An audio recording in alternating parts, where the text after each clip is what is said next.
역대상 20장 1절에서 8절까지 말씀을 우리 한 절씩 교독하겠습니다.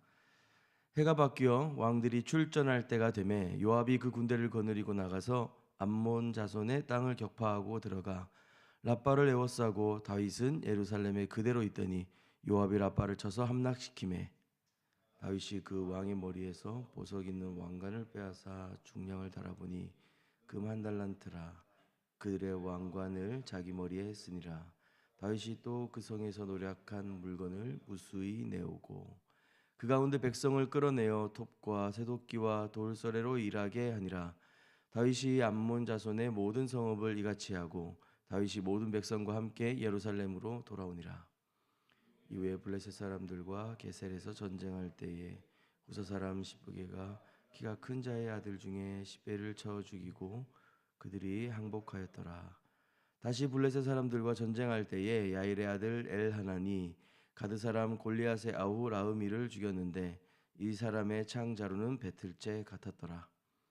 또 가드에서 전쟁할 때에 그곳에 키 큰 하나는 손과 발에 가락이 6씩 모두 24이 있는데 그도 키가 큰 자의 소생이라. 그가 이스라엘을 능욕함으로 다윗의 형 시므아의 아들 요나단이 그를 죽이니라. 함께 읽겠습니다. 가드의 키 큰 자의 소생이라도 다윗의 손과 그 신하의 손에 다 죽었더라. 아멘. 우리가 함께 읽은 역대상 20장 1절에서 8절은 이제 다윗 왕궁의 왕국의 중요한 군사적 승리를 이제 마무리하는 장면입니다. 역대상 18장부터 시작된 다윗의 전쟁 이야기가 블레셋, 모압, 소바, 아람, 에돔 등을 평정하는 내용들의 마지막 부분이 됩니다. 오늘 이 본문은 비교적 짧지만 그럼에도 마지막 가장 중요한 전쟁이었던 암몬과의 세 번째 전쟁 그리고 블레셋과의 전쟁을 기록하고 있습니다. 여러 번 말씀드린 것처럼 이스라엘의 이 역대기 기자는 단순히 역사적 사건들을 나열하는 것을 넘어서 이 모든 승리의 기록들을 통해 이스라엘 백성들에게 위로와 또 교훈을 주려고 하고 있습니다. 이 성경을 그들이 받아들였던 그 포로기 동안에 그들의 삶을 주님께서 어떻게 다시 일으키시고 또 어떤 삶의 태도로 신앙으로 그 주님과 함께 걸어가야 할지를 가르쳐주고 있는 것입니다. 그들은 철저히 실패의 자리, 죄와 타락의 자리에 있다고 생각했지만 하나님께서는 그들의 모든 과오와 실패들을 넘어 주님의 계획들을 이루고 계심을 역대기를 통해서 보여주시는 것이죠. 오늘 말씀에서 두 가지 정도를 좀 살펴보는데요. 먼저는 1절에서 3절인데 암몬의 수도 랍바 함락에 대한 이야기입니다. 우리의 실패와 연약함들 속에서도 하나님이 선하게 사용하시고 하나님 은혜를 나타내신다는 것을 찾아볼 수가 있는데요. 1절에 해가 바뀌어 왕들이 출전할 때가 되매 다윗의 그 승리의 이야기들 속에 굳이 이 한 절은 다윗의 어떤 어두운 모습들을 우리가 기억하게 합니다. 다윗 대신 요압 장군이 나가서 암몬을 격파하고 이깁니다. 랍바를 에워싸고 다윗은 예루살렘에 그대로 있더니라고 하죠. 왕들이 출전할 때가 되었음에도 불구하고 다윗은 예루살렘 성에 머물러 있었고 그리고 요압은 군대를 이끌어 랍바를 함락시키는 장면. 크게 보면 여전히 다윗의 승리이지만 우리는 사무엘하 11장을 알기 때문에 이 일들이 어떤 사건들을 촉발하였는지를 알 수가 있습니다. 사무엘하 11장에 보면 다윗과 밧세바 사건이 발생하는데요. 학자들은 이때 그 일이 있었다라고 추정합니다. 다윗은 이 전쟁에서 햇사람 우리아를 죽음에 이르게 함으로써 범죄합니다. 그리고 그의 게으름과 나태함 속에 한 여인을 범하는 범죄를 저지르죠. 당연한 승리들이 이어지고 있었고 그 안에 안일했고 죄에 무릎 꿇게 되었던 실패의 날이 이날이었던 것입니다. 그러나 오늘 본문을 기록한 역대기 기자는 이 다윗의 밧세바 사건 또 우리아 살해 사건을 전혀 언급하지 않고 있습니다. 다윗의 실패나 죄를 없이 하거나 무시하는 것이 아니라 솔로몬과 성전 건축으로 이어지는 다윗의 승리에 초점을 맞추어 기록했기 때문입니다. 이것은 다윗의 위대함이나 다윗의 그 엄청난 인격이나 그의 성취와 성공들을 설명하고 자랑하기 위해서가 아니라 우리의 어떤 연약함과 실패에도 불구하고 하나님의 계획과 그분의 승리가 멈출 수 없음을 강조하기 위한 것입니다. 심각한 도덕적인 실패 가운데 있었던 다윗이지만 하나님께서는 그 자신의 왕국을 세우기 위해 다윗 또한 사용하시는 분이셨습니다. 다윗은 납바 함락 후에 금 한 달란트나 되는 보석 박힌 왕관, 아마 우상에게 바쳤던 왕관 혹은 당시 암몬 왕이 썼던 왕관일 수도 있습니다. 화려하고 수많은 전리품들을 대표하는 것이죠.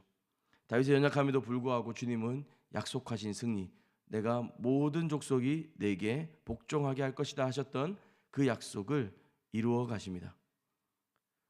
그 암울했고 여호와 하나님이 그 열방의 신들에게 패배한 것 같았던 그 실패의 시기를 보내고 있었던 이스라엘들에게 기억하고 싶지 않던 조상들의 시간들, 지워버리고 싶은 과거에도 불구하고 하나님께서는 영광의 새날을 주실 것이라는 따뜻한 위로가 그들에게 주어졌을 것입니다.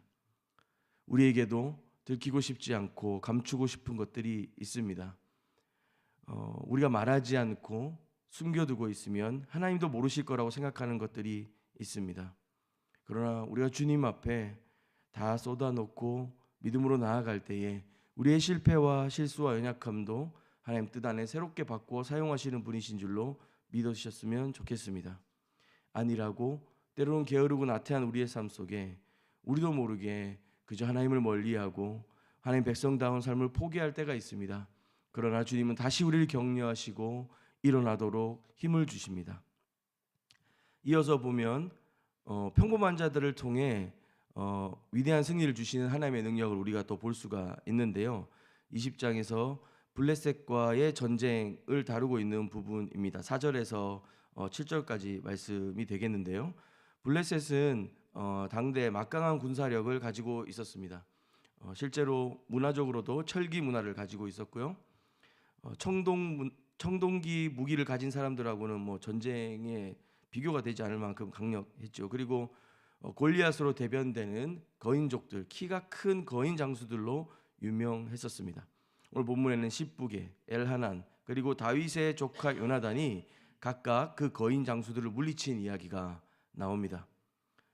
재밌는 것은 블레셋 장수들을 소개할 때는 그 엄청난 풍채, 그 사람들의 어떤 키 그리고 무기, 배틀채 같은 창자루가 배틀채처럼 컸다, 이렇게 상세히 묘사하고 있는데 반면에 이스라엘 장수들은 후사 사람, 야일의 아들, 다윗의 조카 이런 식으로 이름과 출신만 간단하게 언급하고 있다는 것입니다.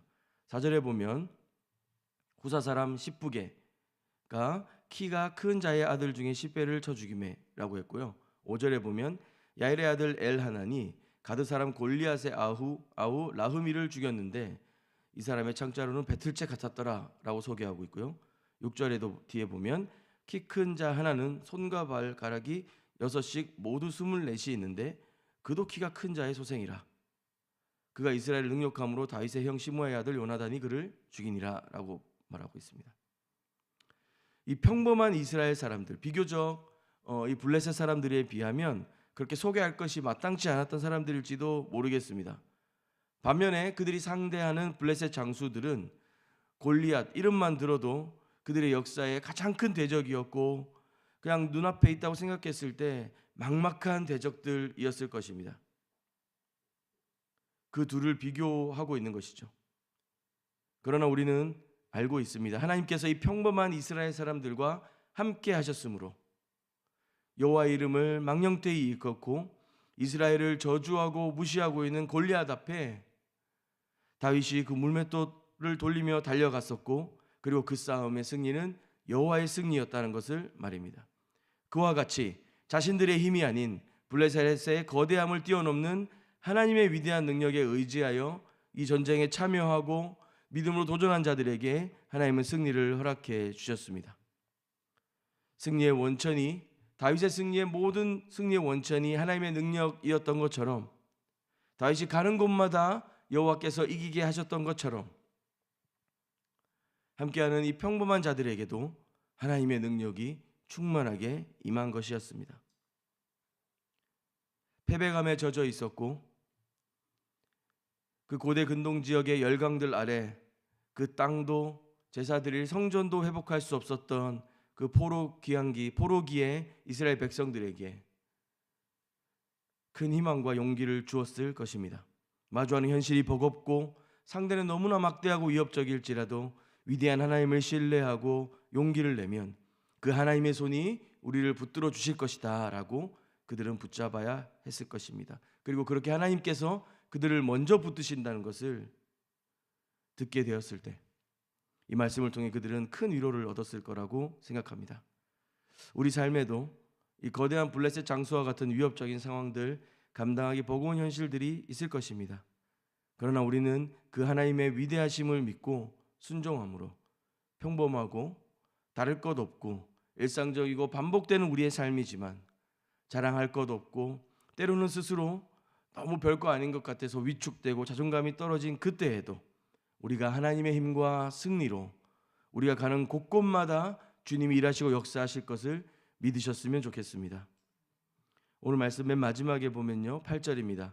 가드의 키 큰 자의 소생이라도 다윗의 손과 그 신하의 손에 다 죽었더라. 이 전쟁 기록을 통해 드러나는 하나님의 통치와 약속의 성취인 것입니다. 역대기는 다윗과 이 솔로몬의 시대를 이상적인 왕국으로 묘사하고 그리고 이후 하나님 백성들이 나아가야 될 방향들이 무엇인가를 제시하고 있는 것입니다. 이 역대기를 기록하고 그리고 그들이 나누어 읽었을 그 당시에 이스라엘은 아마 페르시아 바사 제국의 속주였을 것이고요.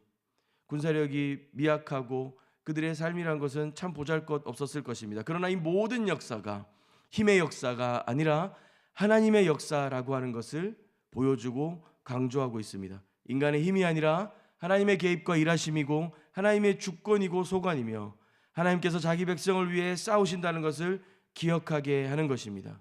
그렇다면 저와 여러분에게 놓여져 있는 선택은 우리가 그 주님을 찾는가, 우리가 그 주님을 무시하고 버리는가에 대한 태도에 있는 것입니다. 다윗이 그 여호와 하나님께 믿음으로 달려가고 그 수많은 연약함과 실패에도 불구하고 그 주님을 선택하였던 것처럼 저 여러분 삶에 놓여 있는 수많은 선택들 속에 우리 그 주님 앞에 살아가고 있는 삶임을 기억하고 그분이 우리 하나님이시다라고 하는 고백들이 우리의 입술과 마음과 일상에 넘쳐났으면 좋겠습니다. 말씀을 마무리하겠습니다.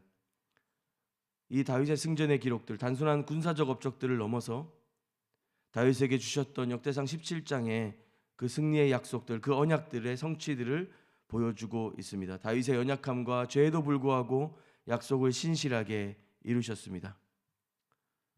오늘 우리는 그리스도 예수를 압니다. 그 예수님께서 죄인을 구원하시려고 세상에 오셨고 우리의 죄와 허물에도 불구하고 우리가 아직 주님과 원수 되었을 때 그때에 하나님은 아들 예수 그리스도를 내어주심으로 자신의 그 약속을 신실하게 성취하셨습니다. 우리의 자리 십자가에 아들을 내어주셨고 우리의 삶의 자리에 그 하나님의 승리를 선물하셨습니다. 그리고 그렇게 저와 여러분을 그 하나님 나라를 위해 사용하시는 것입니다. 이 놀라운 주님의 은혜와 승리가 궁극적으로 예수 그리스도 안에서 온전히 실현되었음을 붙들었으면 좋겠습니다. 요한복음 16장 33절입니다. 이것을 너희에게 이르는 것은 너희로 내 안에서 평안을 누리게 하려 함이라. 세상에서는 너희가 환난을 당하나 담대하라. 내가 세상을 이기었노라. 세상에서 너희가 환난을 당하나 담대하라. 내가 세상을 이기었노라. 주님 말씀하십니다. 세상의 모든 악한 세력과 권세들을 꺾으셨고 무력화시키셨습니다. 그분의 죽음과 부활을 통해 이 땅을 덮고 있는 죄와 사망의 권세들을 멸하셨습니다. 우리가 믿음으로 그 예수님과 함께 걸어갈 때 다윗과 그 신하들이 이루었던 승리와 같이, 아니 그보다 더 궁극적이고 영원한 승리가 예수님과 함께 걸어가는 저와 여러분 삶 가운데 충만하게 임하게 될 것을 주님의 이름으로 축원합니다. 함께 기도하겠습니다. 거룩하신 하나님 아버지, 구별된 삶으로 주님 허락하신 이 말씀들을 우리의 일상 가운데 살아내기를 간절히 소망합니다. 안일하고 나태한 삶 속에 우리의 죄와 욕망으로 실패하며 넘어질 때도 있지만 다시 한번 주님 앞에서 일어나며 회개하고 돌이키며 주님 허락하시는 참된 평안과 승리 가운데 살아가게 하여 주시옵소서. 참 성전이신 예수 그리스도 안에서 하나님 아버지를 만나고 성령을 통하여 우리의 모든 삶의 자리가 하나님을 예배하며 그 빛과 임재가 충만한 자리 되게 하여 주시고, 연약하고 보잘것없는 내 삶 속에서 주님이 더하시는 승리로 인하여 기뻐하고 감사하며 그 주님의 영광을 드러내며 선포하는 자 되게 하여 주시옵소서. 감사드리며 예수님의 이름으로 기도합니다. 아멘. 우리 함께 두 가지 기도할 텐데요. 먼저는 개인과 가정을 위해 기도하겠습니다. 우리 자신과 가정 안에 있는 드러내고 싶지 않는 과거와 또 실수와 연약함들을 주님 앞에 고백하며 도리로 채우시고 힘주시는 그 주님의 은혜를 경험할 수 있도록 기도했으면 좋겠습니다.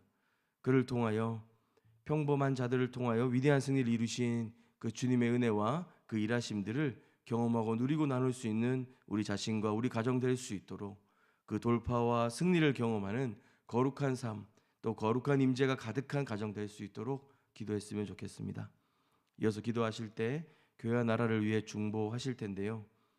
우리가 이 땅의 모든 역사와 일어나는 모든 일들을 하나님의 개입과 하나님의 주권과 그분의 계획 안에 있음을 믿음으로 좀 고백하고, 우리 수지예봉교회와 또 또한 이 한국교회와 이 땅의 모든 그리스도인들이 영적인 안일함에서 깨어나 하나님을 찾고 의지할 수 있도록, 그래서 더 나아가 교회가 세상에 대한 영향력들을 회복하고 약속하신 승리와 또 평화와 정의를 실현하고 나누는 그런 교회와 신자들 될 수 있도록 같이 한번 중보하신 후에 개인의 기도로 더 깊이 주님 앞에 나아가도록 하겠습니다. 함께 기도하겠습니다.